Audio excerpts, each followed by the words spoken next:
Yes. अब बात करते हैं रेजिस्टिविटी और कंडक्टिविटी की, है ना। तो रेजिस्टिविटी और कंडक्टिविटी के लिए एक छोटा सा रिलेशन होता है जो कुछ एक दो को प्रॉब्लम कर सकता है, जैनेश, दीपक, प्रियांशु जो भी है इनको। बाकी मैं बता देता हूँ कि करंट जो होती है उसका ड्रिफ्ट वेलोसिटी के साथ रिलेशन होता है आई बराबर नई बीडी। क्या होता है? नई बीडी, NaE VD। यहाँ पर N क्या है? Number of electrons per unit volume, A area है, E इलेक्ट्रॉन का चार्ज है, और VD जो है वो ड्रिफ्ट वेलोसिटी है। क्या है?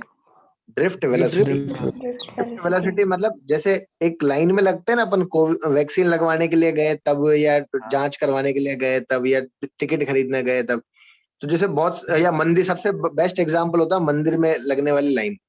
अब हम क्या करते हैं, मंदिर की लाइन में जब लगते हैं तो ऐसे धीरे धीरे धीरे सब लोग पुश करते हैं, एक जन हल्का सा आगे किसका, फिर आप किसके, फिर किसके, फिर किसके। तो आपका मोशन तो हो रहा होता है लेकिन बहुत स्लो होता है, एक तरह से हल्का सा पुश करना। तो वो जो स्पीड होती है उसको बोलते हैं हम ड्रिफ्ट स्पीड। क्या बोलते हैं? Drift speed. हाँ सर, आगे सर। समझ गए बात को? तो ये जो रिलेशन होता है आई बराबर NaEVD होता है, और करंट डेंसिटी होती है करंट अपॉन एरिया, यानी कि I बाई ए। तो NaEVD में A से A कट जाएगा, क्या बचेगा? NeVD। ठीक है। और एक और थोड़ा सा देखो, आप लोगों को याद करना पड़ेगा प्रियांशु, और ये बाद में तुमको सब समझ आ जाएगा, कोई मैटर करेगा भी नहीं एग्जाम में, इस पे इतना कोई वेटेज है भी नहीं इसका। ठीक है। हाँ सर। ड्रिफ्ट वेलोसिटी और इलेक्ट्रिक फील्ड में रिलेशन होता है VD बराबर म्यू ई, जहां पर म्यू क्या है? मोबिलिटी है। क्या है? मोबिलिटी। अब ये मोबिलिटी का मतलब क्या है कि जो आयंस है वो कितने मोबाइल है, मोशन में कितने हैं, समझ रहे हो? वो उसका मेजरमेंट कहलाता है मोबिलिटी। यानी कि एक तरह से म्यू बराबर हो गया आपका VD अपॉन ई। अब सोचो, अगर इलेक्ट्रिक फील्ड का वैल्यू जो है उसके कोरिस्पॉन्डिंग VD कितना मिल रहा है, वही तो आपका मोबिलिटी हुआ। मान लो अगर आपका E बराबर 1 है तो म्यू बराबर VD हो गया। तो यूनिट इलेक्ट्रिक फील्ड के लिए कितनी ड्रिफ्ट स्पीड मिल रही है, उसी को उसकी मोबिलिटी बोलेंगे। अगर यूनिट इलेक्ट्रिक फील्ड के लिए ज्यादा ड्रिफ्ट वेलोसिटी मिलती है तो ज्यादा मोबाइल होगा, और कम मिलती है तो कम मोबाइल होगा।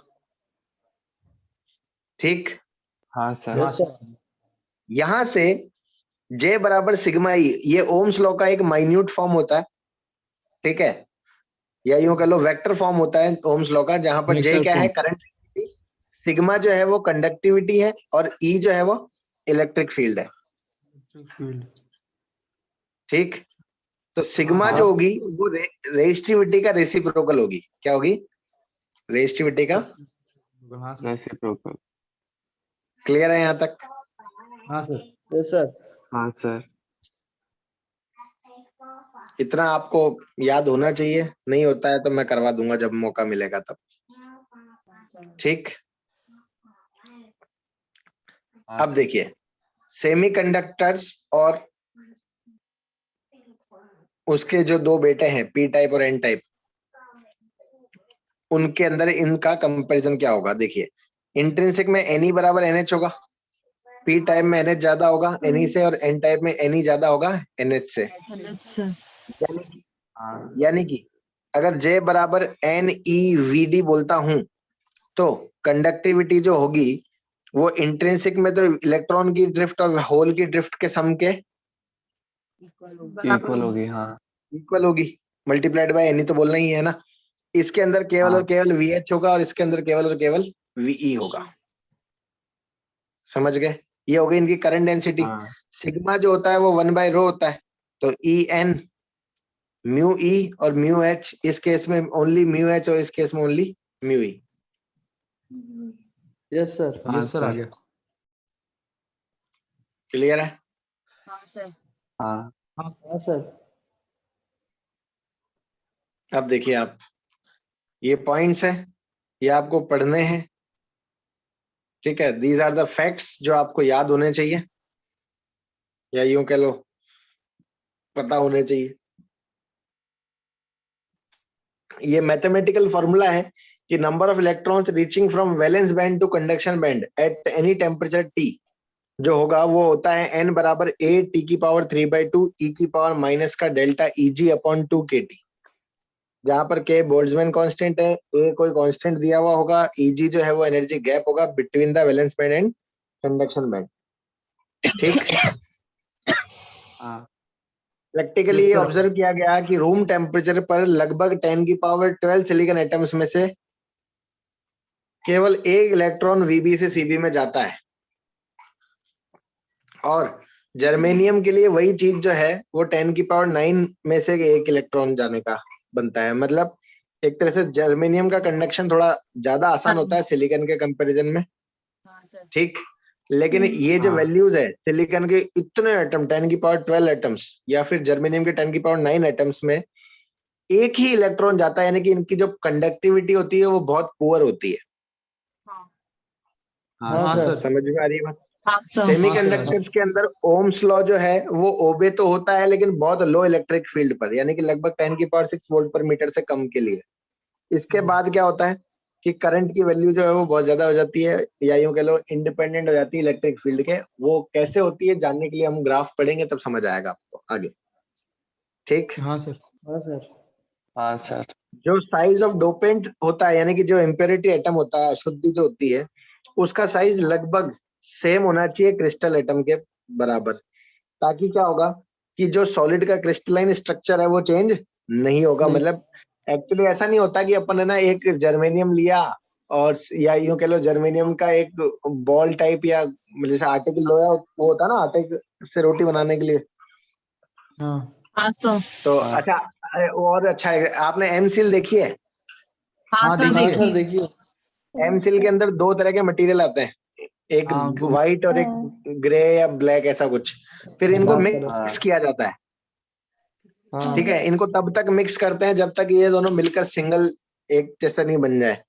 समझ रहे हाँ हो? सर। तो अब हाँ यहाँ सर। पर भी वही फंडा है कि जिन दो को आप ले रहे हो उनका साइज लगभग बराबर होना चाहिए, पॉइंट नंबर 1। दूसरी चीज, इनको मिक्सिंग ऐसे नहीं होती जैसे एमसील को करते हैं कि ऐसे पकड़ के सिलिकॉन को और फास्फोरस को मिला दिया, ऐसे आटे की तरह गूंथ लिया। ठीक है, ये एक प्रोसेस होता है जिसमें क्या होता है कि एक वेपर बनाई जाती है, किसकी? पी टाइप की, और उसको फ्यूज कराया जाता है थर्मल टेम्परेचर की प्रेजेंस में, इस तरीके से कि सिलिकॉन और फास्फोरस, या फिर सिलिकॉन और एल्यूमिनियम, या जर्मेनियम और फास्फोरस, या जर्मेनियम और एल्यूमिनियम के जो एटम्स है वो कुछ बॉन्ड्स ब्रेक करके और फिर कुछ नए बॉन्ड्स बना ले, लेकिन स्ट्रक्चर में कोई चेंज ना हो। नहीं. ना हो। ठीक है, that is on a higher level, हमारे बस का रोग नहीं है वो। यहाँ तक मेरी बात समझ में आ गई? हाँ सर। आ गई, सर. हाँ सर।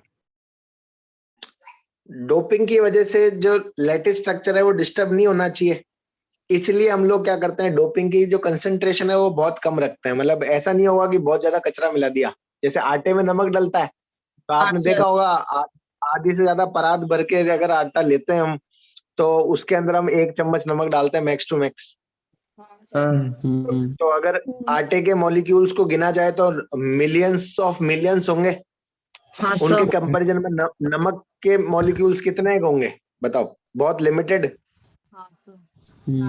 बस हाँ सर। उसी सिस्टम से आपके अंदर इसमें इम्प्योरिटी भी ऐड की जाती है। जैसे प्योर और इम्प्योर का जो रेशियो है, इम्प्योर और प्योर का रेशियो 1:10⁶ से लेके 1:10⁻10 के बीच में होना चाहिए। जनरली 10⁸ सिलिकॉन के अंदर एक एल्यूमिनियम या फास्फोरस मिलाया जाता है। मतलब 10⁸ सिलिकॉन जहां होंगे ना, उनके अंदर एक फास्फोरस डाल दो या फिर एक एल्यूमिनियम डाल दो। नहीं आया समझ में? सर जो उनकी चिप्स बनाते हैं उसको खाते नहीं है क्या? नहीं नहीं, इसको खाने की नहीं सर, उसको खाते हैं, उसमें भी डोपिंग करते हैं, उसमें भी बहुत कम करते हैं क्या? हाँ, बहुत कम ही होती है। यही तो मैं बता रहा हूँ ना कि रेशियो जो है वो बहुत लो होता है इसका। ठीक। पर मोस्टली जो होता है वो हाँ सर। सिलिकॉन यूज में होता है, मोस्टली सिलिकॉन यूज में होता है ना। सिलिकॉन की अवेलेबिलिटी थोड़ी ज्यादा है, इसलिए सिलिकॉन चिप्स मतलब चिप ज्यादा यूज की जाती है, और बाकी जर्मेनियम ज्यादा आसान होता है। सर इनका एन टाइप यूज करते हैं, पी टाइप? वो आप पे डिपेंड करता है, ऐसा कोई वो ऑर्डर फिक्स नहीं है कि एन टाइप यूज करना है या पी टाइप यूज करना है। ठीक है भाई। हाँ सर। हाँ सर। नाउ हमारे सामने कुछ छोटे मोटे टाइम पास एग्जांपल है। ठीक है, एक पी टाइप सेमीकंडक्टर के अंदर एक्सेप्टर लेवल जो है वो 57 मेगा इलेक्ट्रॉन वोल्ट है, oh sorry milli electron volt above the valence band. तो ये मान लो वी सीबी है, ये वीबी है, ये सीबी है और ये वीबी है। अब मुझे एक बात बताओ, एक्सेप्टर नीचे की तरफ होता है या ऊपर की तरफ होता है? नीचे। नीचे। एक्सेप्टर तरफ। वीबी से जस्ट ऊपर होता है ना? हाँ मतलब VB से अब इसने हाँ। बोला कि एक्सेप्टर लेवल और वैलेंस बैंड के बीच का जो एनर्जी गैप है वो दे रहेगा 57 मेगा इलेक्ट्रॉन वोल्ट, यानी कि एक तरह से ई दे दिया अपने को कितना, 57 मिली इलेक्ट्रॉन वोल्ट, है ना? हाँ सर। मैक्सिमम वेवलेंथ क्या होगी? तो यहाँ तो वही टाइम पास चलेगा, ई बराबर H C by lambda. Lambda. खत्म क्वेश्चन। सर हो जाएगा। हो जाएगा सर। हाँ सर सर। हाँ जी, सर यहाँ से जो इलेक्ट्रॉन है वो एक्सेप्टर वाले में जा रहा है ना, एक्सेप्टर लेवल में, कंडक्शन में नहीं जा रहा अभी। नहीं